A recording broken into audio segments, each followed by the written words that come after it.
हरे कृष्णा। जय जय भोलेनाथ, हर हर महादेव। और आज मैं आप लोगों के लिए कुबेर भगवान की कहानी लेकर आई हूँ और वो कैसे अलकापति के राजा हुए, ये कहानी मैं आज आपके समक्ष लेकर आई हूँ। तो एक बहुत ही गरीब ब्राह्मण थे और उनके बच्चे का नाम गुणनिधि था। गुणनिधि को मतलब वेद वगैरह इन सभी का ज्ञान उनके पिता ने दिया। और गुणनिधि जब तक छोटे थे तब तक तो मतलब जैसे जो भी वेद वगैरह इन सब के पूजा पाठ में थोड़ा बहुत मतलब जो भी मन लगता था वो किए। तो पर धीरे धीरे वो ना मतलब बड़े हुए और वो गलत संगत में पड़ गए और गलत संगत में पड़ने के कारण उन्हें चोरी जुआ इन सब का लत लग गया। और उनकी माता जो थी वो उनके खामियों को, उनकी गलतियों को छिपाती थी। जब भी उनके पिता जो हैं पूजा पाठ करके आते हैं और पूछते कि गुणनिधि क्या कर रहे हैं, तो उस पर उनकी माता बोल देती कि घर में वो पाठ कर रहा है, घर में वो पूजा कर रहा है, कुछ इस तरह से। जबकि वो बाहर में वो जुआ खेलते रहते या फिर किसी के यहाँ चोरी करते रहते। तो उस पर उनके पिता मतलब उतना मतलब पिता भी मतलब जैसे ये हो कि चलो ठीक है पूजा पाठ कर रहा है, अच्छा इंसान है वो, मतलब वो भी मत क्योंकि वो वृद्ध हो चुके थे और पूजा पाठ उनकी दिनचर्या में बहुत ज़्यादा था, तो वो उन सब चीज़ों में बिजी रहते थे। एक बार हुआ कि मतलब वो कहीं पूजा पाठ करे तो वो अपने जो गुणनिधि थे वो मतलब उनको जो भी अपने घर में जो भी कॉस्टली महंगे सामान मिलते वो सभी को वो चुरा लेते और जाकर उससे जुआ खेल जाते। तो एक वो यजमान के यहाँ पूजा करा रहे थे और तो मतलब उन्हें दिखा कि उनकी जो अंगूठी है सोने की वो कुछ टाइम से मिल नहीं रही थी, जो कि उनके जो यजमान थे उनके लड़के के हाथ में है। तो उस पर वो बोले कि ये तो मेरी अंगूठी है। तो पहले तो वो कुछ टाइम तक बोले कि नहीं मेरी है, नहीं मेरी है। फिर जब उन्होंने मतलब थोड़ा सा टाइट होकर गुस्से से थोड़ा पूछा तो उन्होंने कहा कि क्या आपको पता नहीं है कि आपका बेटा क्या करता है। उस पर उन्होंने उनके बेटे गुणनिधि की सारी करतूतें कि वो चोरी करता है, जुआ खेलता है, ये वो करके सारी बातें मतलब जैसे से उनको अवगत करा दिया। जिस पे मतलब जैसे जो गुणनिधि के पिता थे उन्हें बहुत दुख हुआ और वो आते ही अपनी पत्नी से पूछते हैं कि गुणनिधि क्या है। तो इस पर फिर झूठ बोलती है कि वो पूजा कर रहा है, बोले कि मुझे देखना है। और वो जबरदस्त, तो वहाँ तो कोई था ही नहीं, गुणनिधि तो वही जुआ वगैरह में लगे रहते थे। तो उस पर वो मतलब जैसे बहुत गुस्सा हुए हैं और तब तक गुणनिधि जो है आ गया और उस पर उन्होंने गुणनिधि को घर से बाहर निकाल दिया। घर से बाहर निकाले जाने के कारण वो मतलब गांव गांव में फिरने लगे। जिन्हें जो होता वो कुछ देते, कभी नहीं भी मिलता। एक बार शिवरात्रि का दिन था, शिवरात्रि के दिन, और उन्हें मतलब उस दिन कोई भी मतलब ना कुछ खाने को मिला ना कोई भीख मिला। वो पूरी मतलब जैसे पूरे सुबह से लेके शाम तक वो मतलब जैसे खाने के में बहुत परेशान होने लगे। फिर ढूंढते ढूंढते वो जो है ना जंगल की तरफ चले गए और जंगल की तरफ उन्होंने देखा कि कुछ जो ब्राह्मण है वो क्योंकि शिवरात्रि का दिन था तो कुछ ब्राह्मण जो है वो पूजा पाठ और साथ में भोग सामग्री वगैरह लेकर मंदिर के शिवालय की तरफ जा रहे हैं। तो गुणनिधि भी जो है उनके पीछे पीछे हो लिए। तो उसके बाद फिर सारे पूजा पाठ कीर्तन ये सब में सारे लगे हुए थे। तो गुणनिधि भी मतलब जैसे चाह के ना चाह के उनको वो सब सुना और वो बस उनका मतलब ये था कि कैसे ये लोग हटे ताकि मैं भोग का जो भी सामान है वो मैं खा लूँ। तो फिर करते करते मतलब शाम से जो पूजा पाठ शुरू हुआ वो पूरा 12 बजे तक पूजा पाठ पूरा कीर्तन वगैरह सब कुछ हुआ। उसके बाद जो ब्राह्मण है वो वहीं मतलब जैसे पूजा पाठ ये सब करके वहीं पर सो गए। और जैसे ही वो सोए गुणनिधि को मौका मिल गया। गुणनिधि गए शिवालय में थोड़ा अंधेरा था, दीपक जो था वो थोड़ा मध्यम हो चुका था।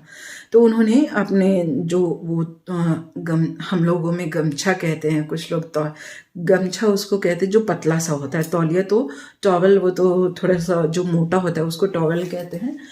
तो जो वो कंधे पे रखते हैं उसको गमछा कहते हैं। तो गमछे को उन्होंने फाड़ा और उससे जो है उस रुई की वर्तिका बनाई और उससे जो है मतलब थोड़ा सा मतलब लौ को तेज किया। लौ को तेज करने के कारण मतलब जैसे उन्हें दीपदान का फल मिल गया। और चूंकि वो निराहार किया, उन्होंने जल तक नहीं लिया था और उन्होंने पूरी शिवरात्रि की कथा कीर्तन जो भी कुछ है वो सब मन से या बिना मन से उन्होंने सब कुछ सुना था। तो इस कारण उन्हें पूरा शिवरात्रि का भी फल मिल गया। फिर वो भोग लेकर भागने लगे। जैसे ही वो भागने लगे, मतलब ब्राह्मण जो सोए थे उनसे वो टकरा गए। टकरा जाने के कारण वो गिर गए और मतलब जो पंडित ने उन्हें देखा तो उन्हें लगा कि कोई चोर है जो शिवालय में चोरी करने, तो चोर चोर करके चिल्लाने लगे। तो जितने भी आसपास के लोग थे वो सारे आकर उनका पिटाई करना शुरू कर दिया। चूँकि वो काफ़ी कमज़ोर हो चुके थे तो वो तुरंत उनके जो है वहाँ पर मृत्यु हो गई। तो मृत्यु हो जाने के बाद जो है मतलब धर्मराज के दूत वगैरह उनको पकड़ के ले जाने लगे। तब तक जो है भोलेनाथ के दूत आ गए। बोले कि मतलब जैसे आप इनको नहीं लेके जा सकते। तो उस पर मतलब जैसे जो यमराज के जो दूत थे, यमराज के दूत थे, धर्मराज के नहीं, सॉरी। तो यमराज के जो दूत थे उन्होंने मतलब जैसे शंकर भगवान के जो मतलब पार्षद वगैरह थे उनको उन्होंने कहा कि ये कितना पापी है कि आपको पता नहीं है। तो उस पर जो भोलेनाथ के जो पार्षद थे उन्होंने उनको कहा कि भले ही इसने बहुत पाप किया लेकिन इसने जो भी मतलब जो पुण्य किया है उसके सामने इसके पाप की गिनती बहुत कम है। उस पर उन्होंने कहा कि इसने शिवरात्रि का व्रत निराहार रह के, भले मन से नहीं किया लेकिन निराहार रह के नहीं, इसने जल भी नहीं लिया, दीप दान किया, पूरी कथा इसने सुनी, पूरा कीर्तन इसने सुना। तो इस कारण जो है इसका पुण्य जो है इसके पाप से कहीं ज़्यादा बढ़ के है। और इतना ही नहीं कि ये दूसरे जन्म में जो है या भी तो कुछ टाइम में ये मतलब जैसे हम लोग के साथ ये पार्षद बन के रहेगा। फिर कुछ टाइम के बाद जो है ये जो है कलिंग देश का राजा होगा। तो ठीक उसी तरह से वो पार्षद उनके लेके चले गए गुणनिधि को और वो कुछ काल तक वहाँ रहे। फिर वहाँ से फिर वो कलिंग देश के राजा बने। और कलिंग देश के चूँकि उन्होंने पूर्व जन्म में भोलेनाथ की भक्ति की थी, इस कारण जो है वो भोलेनाथ के बहुत बड़े भक्त हैं। और वो अपने राज्य में मतलब वो दीपदान मतलब जैसे हर एक जनता को करना है, इस पे जो है भोलेनाथ मतलब बहुत प्रसन्न हुए हैं। और कहा भी जाता है इनको औघड़ दानी। और ये खुश होते हैं तो मतलब एक मतलब गरीब ब्राह्मण को भी अलकापति का राजा बना देते हैं। तो उस पे उन्होंने मतलब जैसे जो कलिंग के जो राजा, क्योंकि उन्होंने खुद तो दीप दान किया ही, साथ में अपने राज्य में भी भोलेनाथ के हर एक शिवालय में, शायद ही कोई शिवालय मतलब जैसे जितने भी शिवालय होते सभी में दीपदान एकदम आवश्यक कर दिया था। तो इस कारण जो है भोलेनाथ बहुत प्रसन्न हुए और उन्हें जो है अलकापति का राजा और कुबेर उनका नाम कैसे पड़ा वो भी इसकी भी एक कहानी है। एक बार जो है जो कुबेर हैं उस टाइम में उनका नाम कुछ और रहता है, एक्चुअली मुझे याद नहीं आ रहा है। तो वो आते हैं और भोलेनाथ के बगल में माता रानी को देखते हैं और वो सोचने लगते हैं कि इन्होंने ऐसा क्या किया है जो कि ये भोलेनाथ की अर्धांगिनी बनी, इनके जस्ट वाम भाग में इनको स्थान मिला। और वो ऐसा मन में सोच रहे थे। तो मतलब माँ जगत जननी है, उस मतलब वो भाप गई कि वो ये क्या सोच रहे हैं। तो उस पर उन्होंने कहा कि उस पर भोलेनाथ ने कहा कि इन्होंने मतलब बहुत जप तप किया है, मतलब उनके जप तप का तो बात ही अलग है।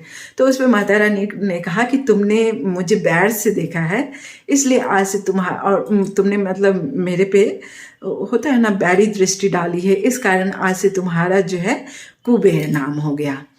तो ये मैंने शिव पुराण में पढ़ा है। तो ये छोटी सी कहानी है पर ये बहुत ही अच्छी कहानी है। तो आप शिव पुराण जरूर पढ़ना। और साथ में मैं आप लोगों का आज बहुत बहुत बहुत थैंक यू कह रही हूँ, जिसमें वो कारीगर दीदी हैं, फिर झालमुड़ी 863, मेहरा ब्लॉग, रिंकू भक्ति चैनल और शाकेत जी, ये सबका स्पेशली बहुत बहुत थैंक्स है, क्योंकि आप ही लोग की वजह से और भी बहुत सारे लोग हैं, पर मुझे इतना नहीं पता कि किन किन ने मेरे चैनल को सब्सक्राइब किया है। पर इन लोगों ने खास करके मेरे चैनल को सब्सक्राइब किया, कमेंट्स किया हर, तो इस कारण मैं इन लोगों को स्पेशली बहुत थैंक्स कर रही हूँ, क्योंकि आज मेरा जो चैनल है ना वो 1100 पे पहुँच गया है और ये सब केवल आप लोगों की वजह से हुआ है। इस कारण आप लोगों का हार्दिक दिल से बहुत बहुत धन्यवाद। और ये देखिए मैं अपने बाल गोपाल का भी आपको दर्शन कराती हूँ। ये देखिए मेरे मधुसूदन है और इनके जितने भी ड्रेसेस होते हैं मैं ही बनाती हूँ, क्योंकि इनके इतने बड़े ड्रेसेस जो है ना मेरे इस नॉर्मल मार्केट में नहीं मिलते हैं। हो सकता है ऑनलाइन मिलते हो, पर मैंने ऑनलाइन भी देखा है तो मुझे इतने बड़े ड्रेसेस, ये मेरे जो मधुसूदन है वो 12 इंच के हैं।